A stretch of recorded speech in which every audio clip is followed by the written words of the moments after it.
I'm Ava DuVernay, and I'm so pleased to welcome you to this day that we've been waiting for so long.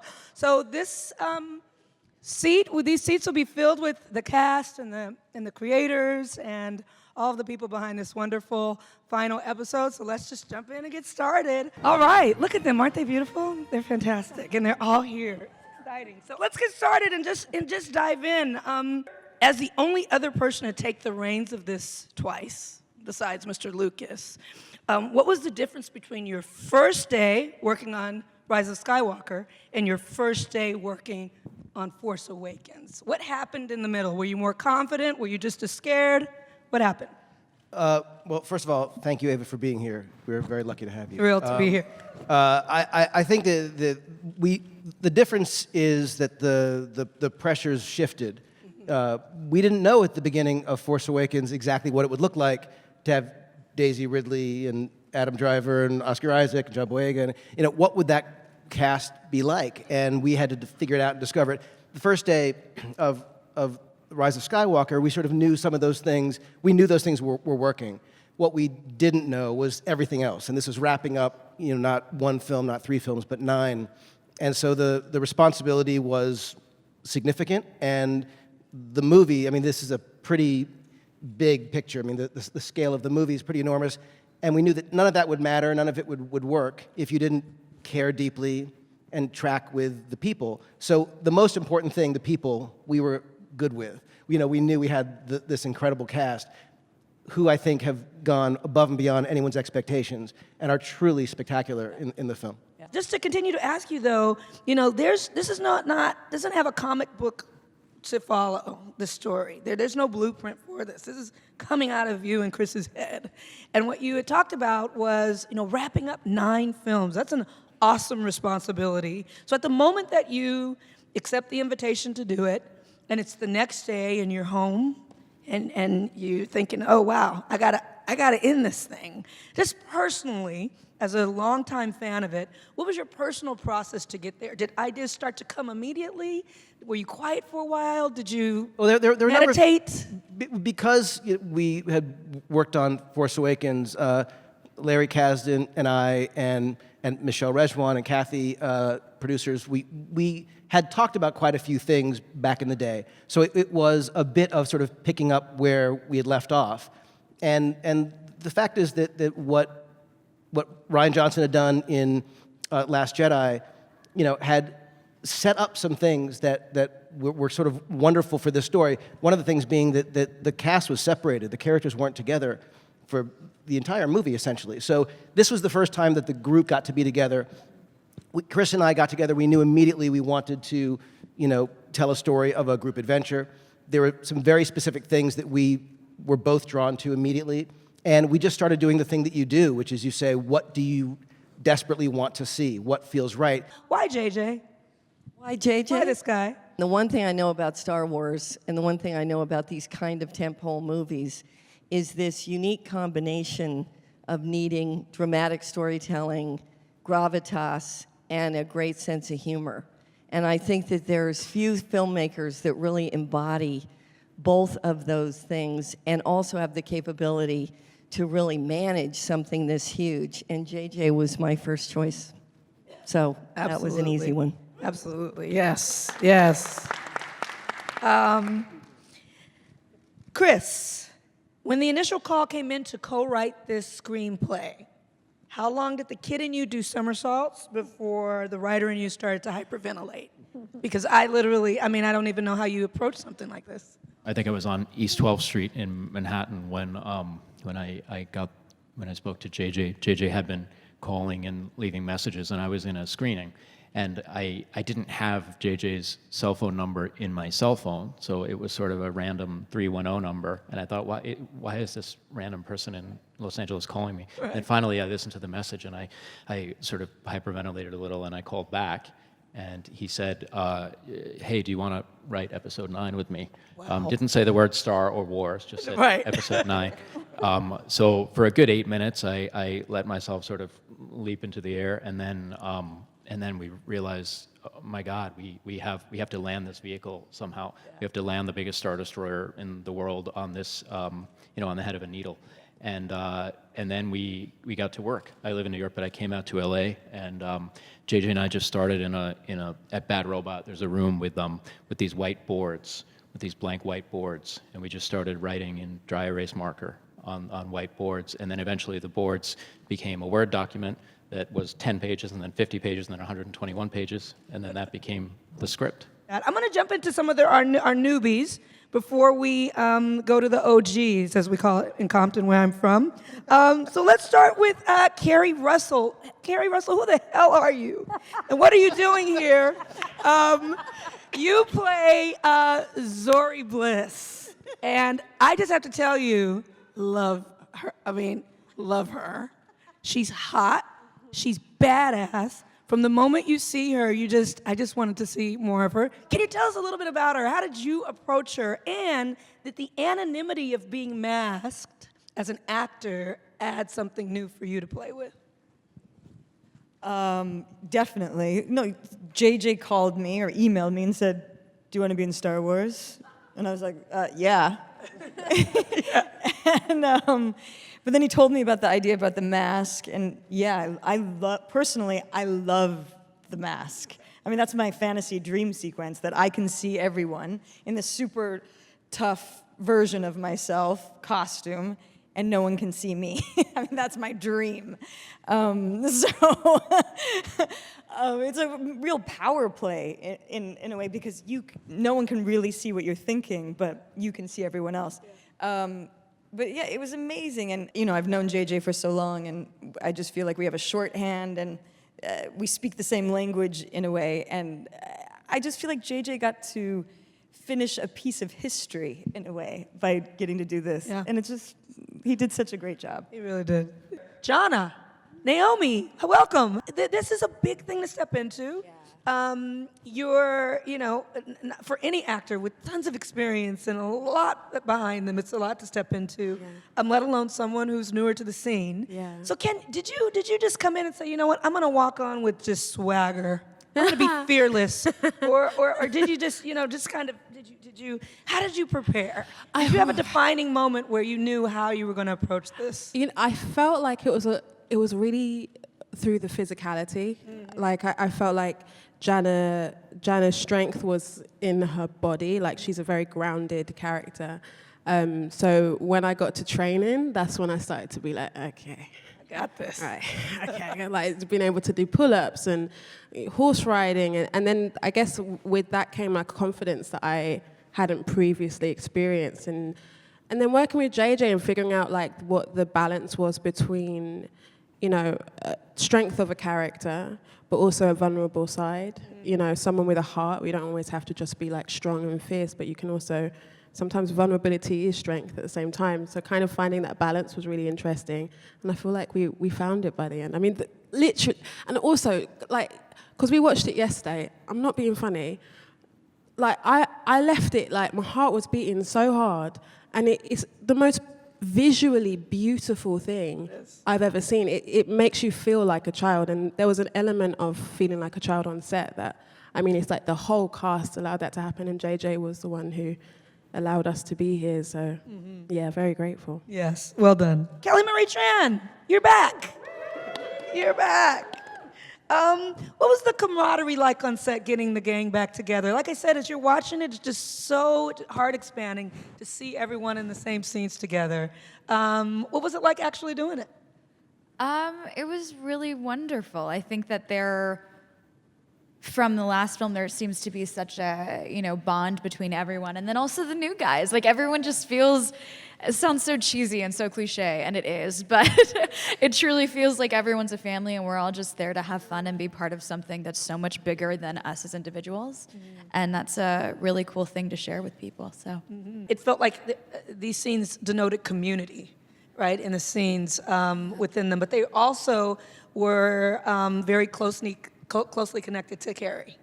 And so I wanted you to chat a little bit about, the feeling on the set around doing that work in her absence. Yeah. I think for myself, I can only speak for myself, there is sort of this idea that, JJ has talked about ending 9 films, and Carrie was such a big part of all of that. So I think for me personally, there was a lot of wanting to honor this thing and do right by this thing. Joonas, Chewbacca. Why? Love it. Why has he endured? Why do we love him? What are the qualities that endear him to us? You've thought about him more than the rest of us. What is it? I mean, for that, we have to go back to 1977 or whatever, and when George found Peter Mayhew to play this character that was supposed to be, nobody knew what it was going to be, and it's that thing where you don't know going into these things how it's gonna look, and I think Chewbacca's endurance has to do with the fact that Peter's unique physicality that I sort of inherited and I try to bring on screen.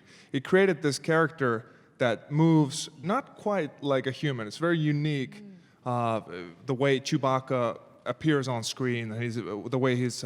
So that's what created the memorability of that character, and what people, even if they haven't seen Star Wars, they might know what Chewbacca is, and that's what I'm a custodian of.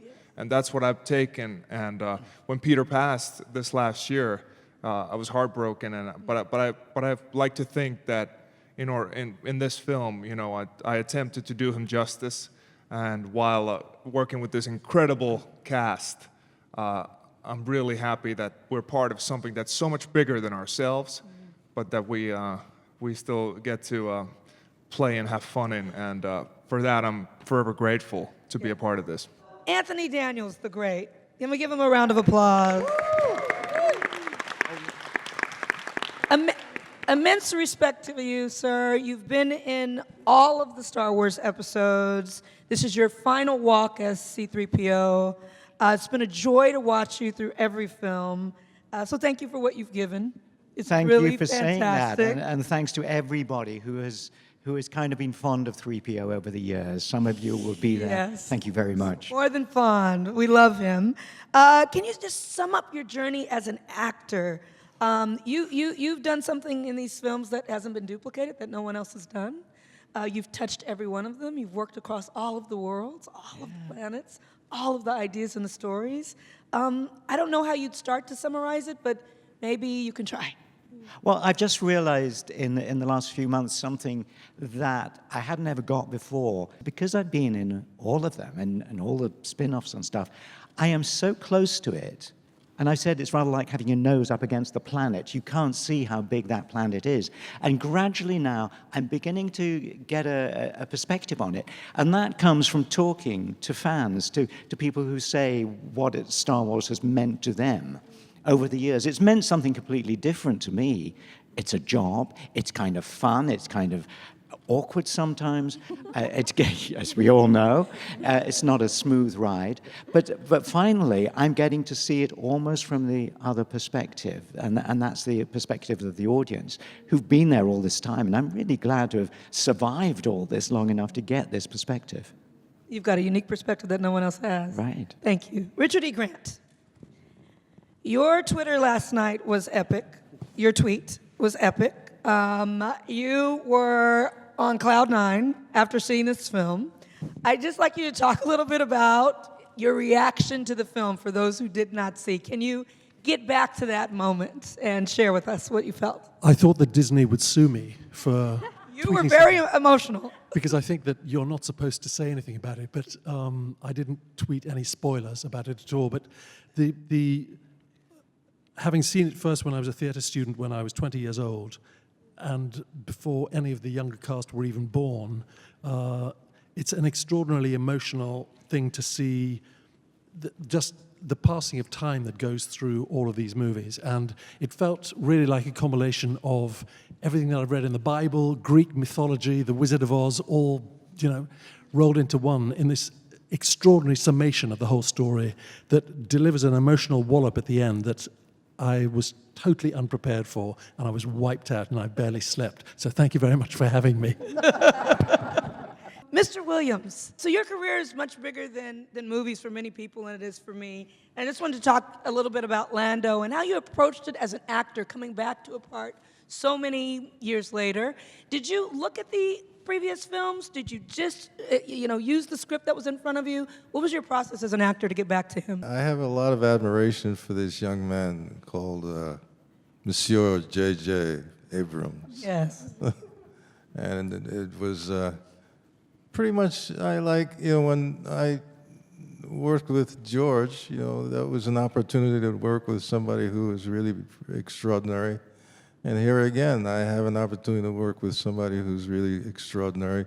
Actually, we worked together when he was doing Lost.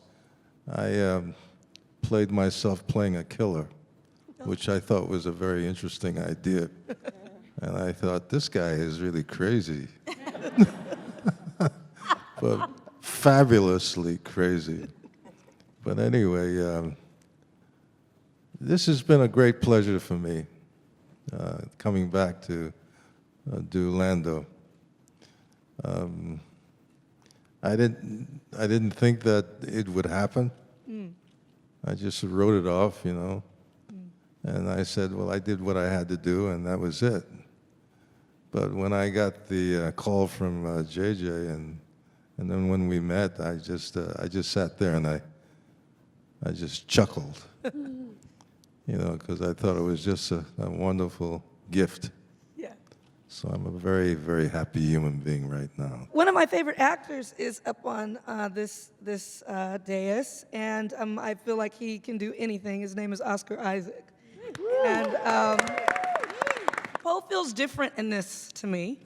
He's a bit, I think he was always supposed to be a bit of a swashbuckler, but he's like dropped into the swashbuckling thing in this. Like, it's all, you're dripping swashbuckling. Pants. Is it the pants? And the knee-high boots, really. I think it's really Michael Kaplan that really brought the swashbuckling to this one, What am I seeing that feels different in him from the previous? Yeah, I mean, he's kind of always been a bit of a wild card energy and figuring out where he fits in the story and what story is being told.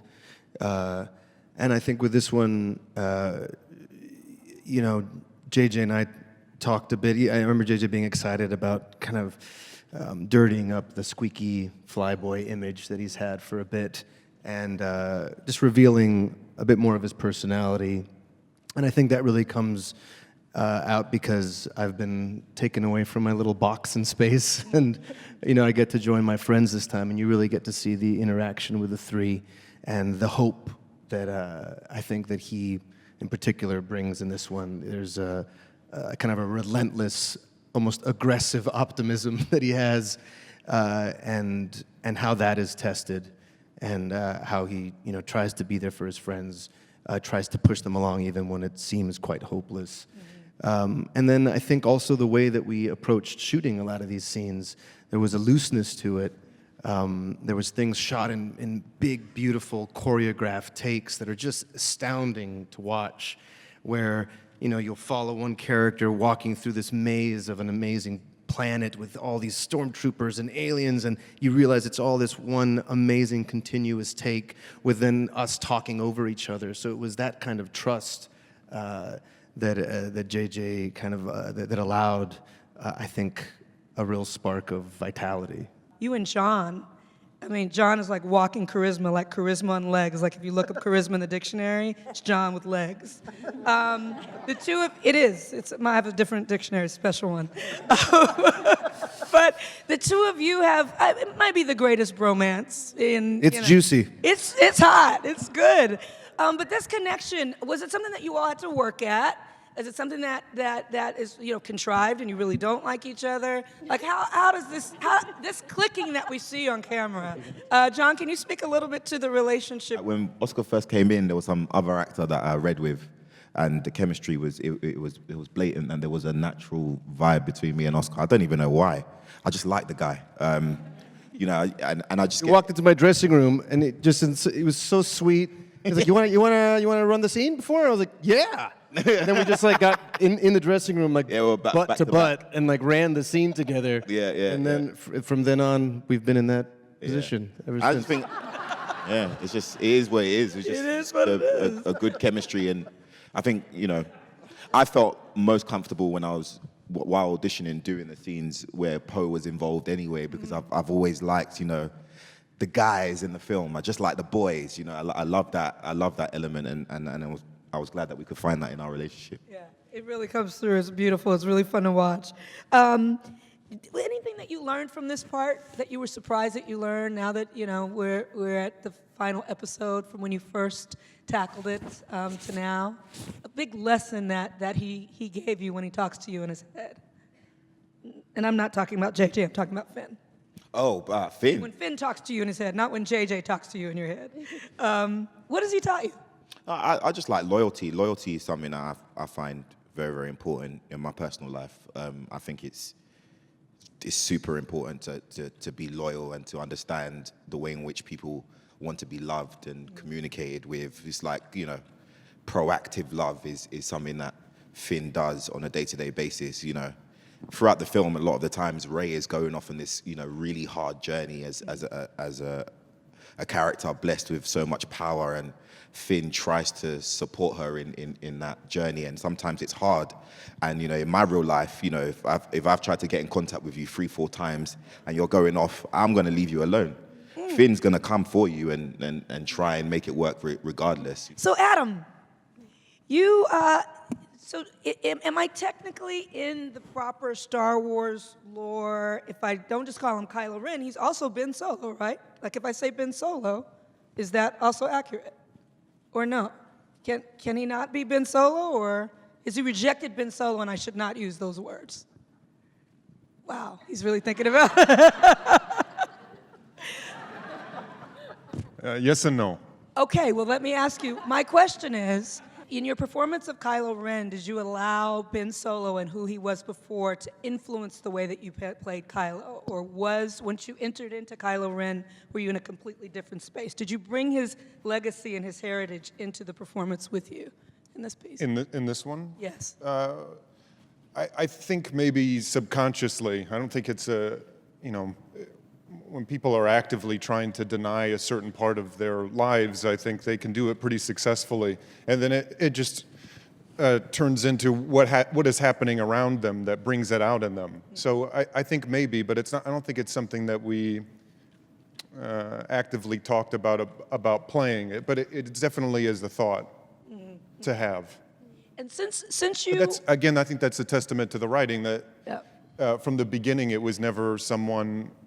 You know, from the beginning, it being called Force Awakens was intentional in that it was the Force Awakening for both sides, the light and the dark. And JJ, even in those first meetings, talking about someone who is unformed and not a, you know, quintessential, in control, you know, of his faculties, knows where he fits in the, you know, which again is helpful for me as an actor because we are figuring out the same thing. It totally echoes what's going on in the story, you know, especially in the first one, new cast figuring out where you fit, you know, in a legacy that spans, you know, so much time. The end. So that was helpful, but I guess in similar in that. I guess it's a subconscious thought in playing it. I guess it's also a subconscious thought as me as an actor thinking about it. So Daisy, would you say the biggest demands were more the physicality or the depth of some of the scenes emotionally? And which one? It's a good question because with the physical stuff, you train and train and train, and then the adrenaline helps you like on the day to like do the thing. But obviously the stamina needs to be there for you to continue to do the thing. But I would say I was more tired emotionally because there really wasn't a day where I was like, no, it's just a quick scene. Coming from the last one, which was quite heavy, even the joyous scenes I found very strange to do. And then obviously there's a lot of other stuff that's going on. And it's also tricky because understanding what JJ was asking of me, I'd be like, I know what you're asking, I just can't quite get there yet. So that was probably the most tricky thing, and sustaining that emotion. And there's more of a, I would say, like a singular intention that was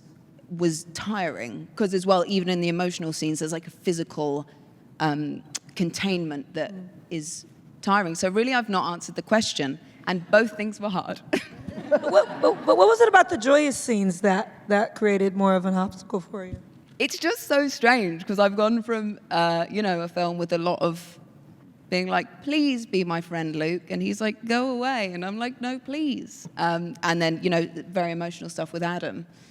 So coming back was so great, but it would be so, easy to just flow into it that then you're like, am I acting? Like, is this what is required? Because I'm basically bouncing off of Oscar and John and Joonas and Anthony in such a joyous way that you just feel like you're having a chat with your pals. Right. So it's not like difficult in like a way, but it's strange wondering how that general vibe is going to translate into a scene. So for George, it was really important to him that these films mean something.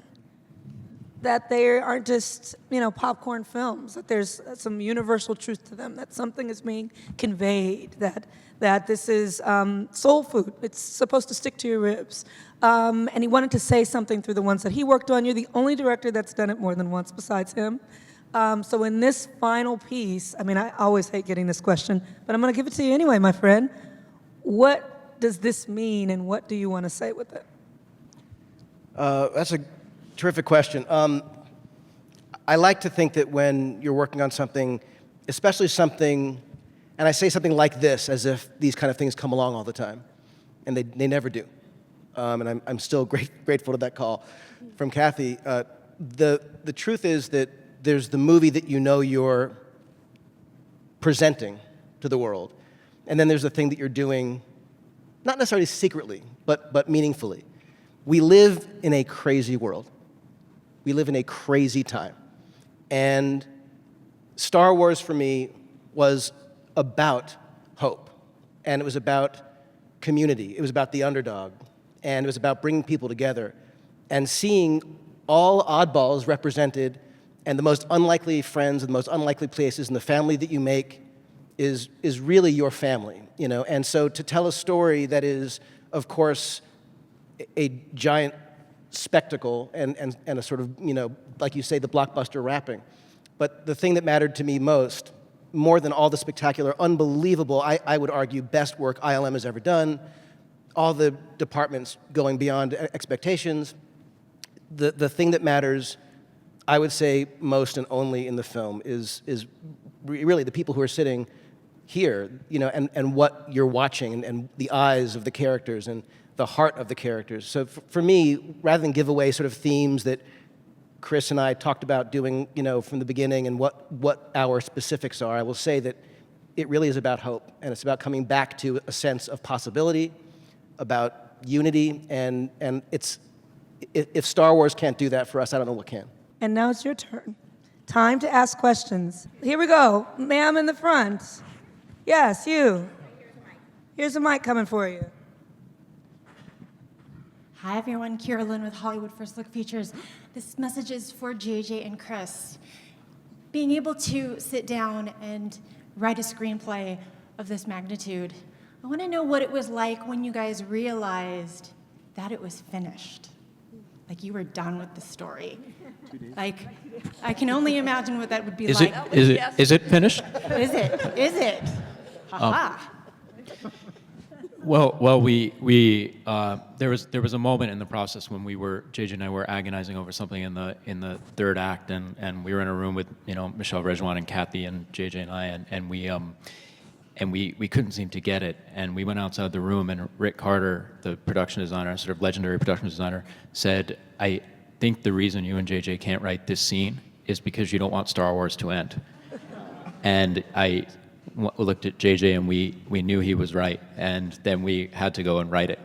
And then, of course, the movie is remade, on the set, and remade in editing, and remade in scoring, and remade in all kinds of ways. So we kept rediscovering the story.